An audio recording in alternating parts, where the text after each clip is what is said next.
Non, mais c'est vrai que c'est assez impressionnant sa présence et sa prestance tout au long du spectacle, du début jusqu'à la fin, hein, même le premier silence. D'accord, je me tais. Alors, hein, voilà. Non, mais c'était. Waouh! En plus, même si Renaud dit qu'il n'était pas tout seul sur scène et que le public joue avec lui, c'est quand même. Tu soutiens un spectacle pendant. Il durait combien? Une heure comme ça, c'est impressionnant, je trouve. Desseré, Foulier, Caméra, Gaucher, Guyot, Lagrange, Lanné, Martin, Mongard, Moreau, Seigne, Pando, Pouchol, Ray, Tracard, Cruchot, Derniot.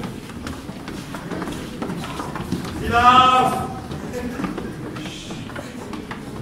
André, Babé, Barde, Mardinon, Bossard, Chamali, Gaujogaru, D'Angeux, Matouyez, Gosnay, Ebel, Laurent, Lowers, Lécam, Mobac, Vous pouvez vous asseoir, merci.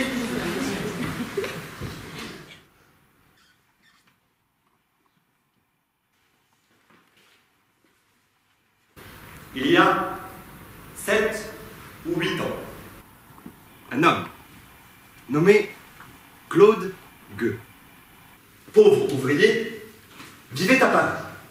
C'est ainsi que commence Claude Gueux, que j'ai voulu éminemment politique et ludique.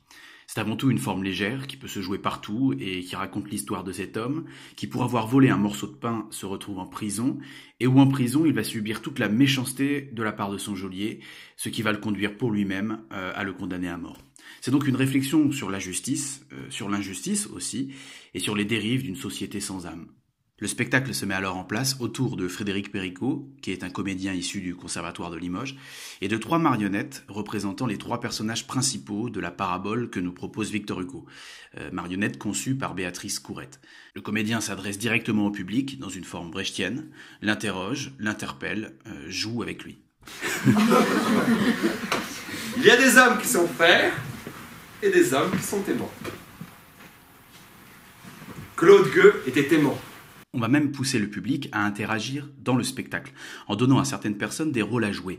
Les spectateurs deviennent tour à tour juges, prisonniers, avocats ou témoins.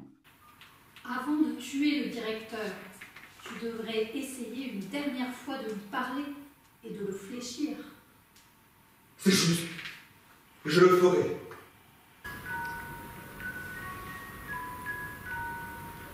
L'été, lorsque le jour affluit de fleurs couvertes, la plaine verse au loin un parfum enivrant. Les yeux fermés. La gradation de l'axiome social est irréprochable. On ne dort qu'à demi d'un sommeil transparent. Égalité. Fraternité. Les astres n'ont rien à ajouter. Rien à redonner. L'ombre paraît meilleure. Un vague demi-jour est un dôme éternel. Et l'aube, douce et pâle, en attendant son heure, semble toute la nuit errer au bas du ciel.